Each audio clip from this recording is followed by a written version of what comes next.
اور 2025 کی یہ پہلے حاجی ہیں جنہوں نے آج ماشاءاللہ 3 مئی کو میرے ساتھ سفر کر رہے ہیں بدر کی اسپیشل جو پہاڑ ہم آپ کو اسکرین پہ دکھا رہے ہیں، اسی کے پیچھے وہ پہاڑ ہے جس کا نام ہے جبل ورقان۔ سید عالم صلی اللہ علیہ وسلم نے فرمایا کہ یہ جنتی پہاڑ ہے۔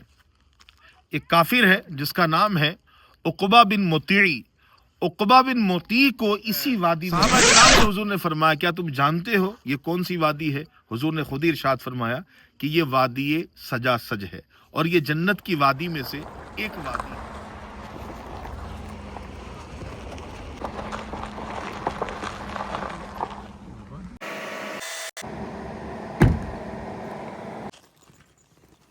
آ جائیے، کوئی بات نہیں، آ جائیے۔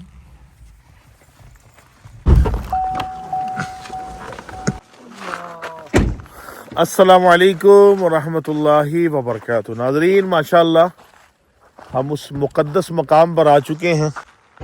یہ وہ مقام ہے اور 2025 کے حجاج کرام ہمارے ساتھ ہیں۔ السلام علیکم۔ وعلیکم السلام۔ کیا نام ہے حضرت؟ محمد مقیم خان۔ محمد مقیم خان صاحب ہیں۔ کس علاقے سے ہیں؟ ہم بمبئی سے ہیں۔ یہ بامبے سے ہیں محمد مقیم خان، ماشاءاللہ ہمارے قبیلے کے ہیں، اور 2025 کی یہ پہلے حاجی ہیں جنہوں نے آج ماشاءاللہ 3 مئی کو میرے ساتھ سفر کر رہے ہیں بدر کی اسپیشل زیارت۔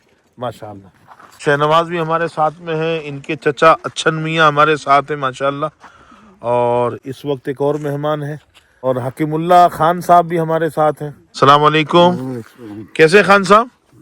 ٹھیک ہے۔ مدینے کی حاضری مبارک، اور پہلا حج ہے اور مدینے میں آگے ماشاءاللہ، ہاں پھر یہاں سے مکے جائیں گے، اور آج اسپیشل مقامات کے لیے نکلے ہیں۔ یہ ہمارے عامر خان ہیں ماشاءاللہ، سارے خان صاحب ہیں، ہمارے قبیلے کے سارے ہیں ماشاءاللہ، اور ہمارا سفر جاری ہے۔ آج اسپیشل زیارت پہ ہم نکلے ہیں بدر کی، اس مقام پر پہنچ چکے ہیں جس مقام پر سید عالم صلی اللہ علیہ وسلم نے قیام فرمایا تھا۔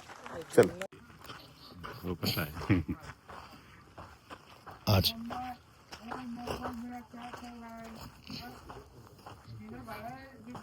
سجا سج میں حاضر ہوں۔ سید عالم صلی اللہ تعالی علیہ وسلم کا 2 سے زائد مرتبہ اس وادی میں قیام رہا ہے، جہاں پر ایک مسجد آپ دیکھ رہے ہیں، اس مقام پر سید عالم صلی اللہ علیہ وسلم کا نماز پڑھنا ثابت ہے۔ یہ 2 پہاڑوں کے درمیان کی ایک وادی ہے جہاں کے رہنے والوں کے لیے سید عالم صلی اللہ علیہ وسلم نے دعا بھی عطا فرمائی ہے۔ جی ہاں، وادی سجا سج کے اندر ایک پہاڑ ہے، جو پہاڑ ہم آپ کو اسکرین پہ دکھا رہے ہیں، اسی کے پیچھے وہ پہاڑ ہے جس کا نام ہے جبل ورقان۔ سید عالم صلی اللہ علیہ وسلم نے فرمایا کہ یہ جنتی پہاڑ ہے۔ ایک کافر ہے جس کا نام ہے عقبہ بن مطیع۔ عقبہ بن مطیع کو اسی وادی میں قتل کیا گیا۔ ایک لمبا بیان ہے اس کے حوالے سے۔ سید عالم صلی اللہ تعالی علیہ وآلہ وسلم جب غزوہ خیبر سے واپس ہوئے تھے، یہاں پر قیام اس وقت بھی رہا ہے۔ جب اس وادی میں حضور تشریف لے کر آئے تو حضور نے جو کچھ فرمایا اس کا مفہوم یہ حدیث کا۔ صحابہ کرام سے حضور نے فرمایا کیا تم جانتے ہو یہ کون سی وادی ہے؟ حضور نے خود ہی ارشاد فرمایا کہ یہ وادی سجا سج ہے اور یہ جنت کی وادی میں سے ایک وادی ہے۔ حضرت موسیٰ بن عمران 70,000 حواریوں کے ساتھ 2 کاٹن کے لباس زیب تن کیے ہوئے اس وادی سے گزر فرمایا۔ حضور نے یہ بھی فرمایا کہ قیامت قائم نہیں ہوگی جب تک عیسیٰ بن مریم اس وادی سے نہ گزر لیں گے۔ ناظرین، میری معلومات کے مطابق جو میں نے مطالعہ کیا ہے، 8 سے 9 مرتبہ وادی سجا سج میں سید عالم صلی اللہ علیہ وسلم کا قیام رہا ہے۔ وادی سجا سج کو ہی وادی الروحا کہا جاتا ہے۔ وادی روحا کا جو علاقہ ہے جہاں پہ بیر الروحا ہے، جس پانی کو بڑی مقبولیت حاصل ہے، کئی بیماریوں کا شفا بھی اللہ پاک نے اس پانی میں رکھا ہے، اور لوگ شفا یابی بھی اس پانی سے حاصل کرتے ہیں۔ جس مقام پر میں حاضر ہوں، یہ وادی روحا سے تقریباً 3 کلومیٹر کے فاصلے پر یا 4 کلومیٹر کے فاصلے پر یہ مسجد ہے جہاں پہ سید عالم صلی اللہ علیہ وسلم نے قیام فرمایا تھا۔ پرانے زمانے کا نشان ہے، جو اس نشانی کے ذریعے سے اہل علم حضرات پہچان جاتے تھے کہ یہی وہ مقام ہے جہاں پر سید عالم صلی اللہ علیہ وسلم نے نماز ادا فرمائی ہے۔ لیکن اب حکومت وقت ماشاءاللہ ایک خوبصورت سے حکومت وقت کی طرف سے بھی خوبصورت سی مسجد یہاں بنا دی گئی ہے. اگرچہ چھوٹی سی مسجد ہے لیکن بہت خوبصورت ہے اور کام جاری ہے. ناظرین اس مقام کے حوالے سے لوگ بہت کم علم رکھتے ہیں کیونکہ اس طرف وادی روحا کے اس وادی میں زائرین نہیں آ پاتے ہیں, نہ حج کرنے والے نہ عمرہ کرنے والے. وادی روحا سے ہو کے گزر جاتے ہیں کیونکہ یہ کچا راستہ ہے, کچا روڈ ہے, اکثر آنے والوں کی گاڑیاں خراب بھی ہو جاتی ہوگی, تو اس ڈر سے لوگ نہیں آتے ہیں. اور دوسری بات یہ ہے اس مقام کا پتہ بھی نہیں ہے. سید عالم صلی اللہ تعالیٰ علیہ وسلم یہاں حضور کا قیام رہا ہے. یہ وہ مقدس وادی ہے, جنت کی وادی میں ہے, اور اس بستی میں رہنے والوں کے لیے, ان پہاڑوں کے درمیان رہنے والوں کے لیے حضور صلی اللہ علیہ وسلم کی دعا بھی موجود ہے حدیث کی کتابوں کے اندر.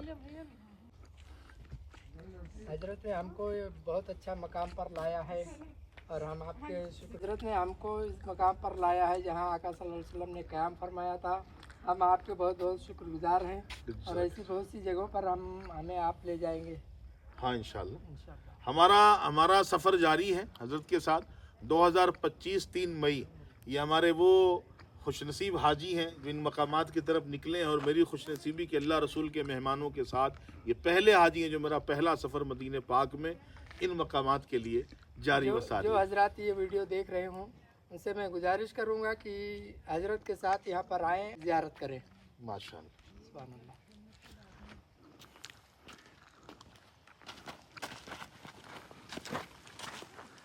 چل ناظرین اگر آپ دیکھیں گے تو اس پہاڑ کے درمیانی حصے میں یہ مسجد ہے اور چاروں طرف اس کے پہاڑ ہے, اور اس طرف آبادی ہے کچھ, اور اس کے پچھلے حصے میں کچھ آبادی ہے, اور ان آبادیوں میں آباد ہونے والوں کے لیے سید عالم صلی اللہ علیہ وسلم نے دعا عطا فرمائی ہے.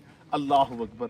جب بھی آپ مکہ مدینہ آئے تو ضرور اس مقام کا وزٹ کریں. کسی ماہر کے ساتھ آپ آئیں تو ان مقامات پہ آپ آ سکیں گے. اس کے علاوہ اس راستے میں کئی مقامات ایسے ہیں جہاں پر سید عالم صلی اللہ علیہ وسلم نے قیام فرمایا تھا, لیکن عموماً ہوتا یہ ہے کہ بیر روحا, بیر شفا, بدر کے مقامات سے ہی لوگوں کو آشنائی ہے, تو اسی مقام پہ لوگ جا پاتے ہیں. باقی ان چیزوں سے محرومی رہ ان مقامات سے محرومی ہو جاتی ہے. تو کسی ماہر کے ساتھ اگر آپ سفر کریں گے جو جغرافیہ پہ جس کی گہری نظر ہو, گہرا مطالعہ ہو, تو ان مقامات پر ایزی لے کر بھی آ جائے گا, اور ان مقامات سے بلکہ ہر مقامات سے ریلیٹڈ آپ کو حدیثیں بھی سنائے گا. تو اہل علم کے ساتھ سفر کریں گے تو صحیح معلومات بھی آپ کو فراہم ہو سکے گی اور صحیح میسج لوگوں تک پہنچ سکے گا. ویڈیو کو شیئر کیجیے گا, دعاؤں میں یاد رکھیے گا. ایک نئی ویڈیو کے ساتھ, نئے ولاگ کے ساتھ آپ کی خدمت میں حاضر ہوں گے. السلام علیکم ورحمۃ اللہ وبرکاتہ.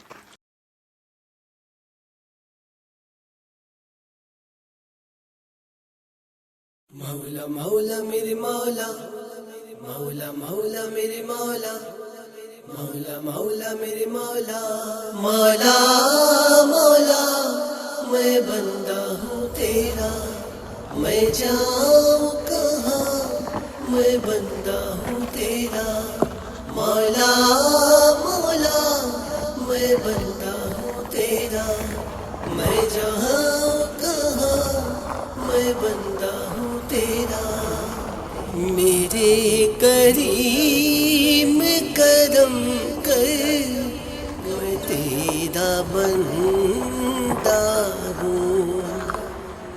کرم کی ڈال دے چادر, میں تیرا بندہ ہوں. مولا مولا میں بندہ ہوں تیرا, میں جاؤں کہاں, میں بندہ ہوں تیرا. مولا مولا میں بندہ ہوں تیرا, میں جہاں کہاں, میں بندہ ہوں تیرا. جو اپنے غیر ہوئے بھی تو مجھے کو کیا پرواہ, جو اپنے غیر ہوئے بھی تو مجھے کو کیا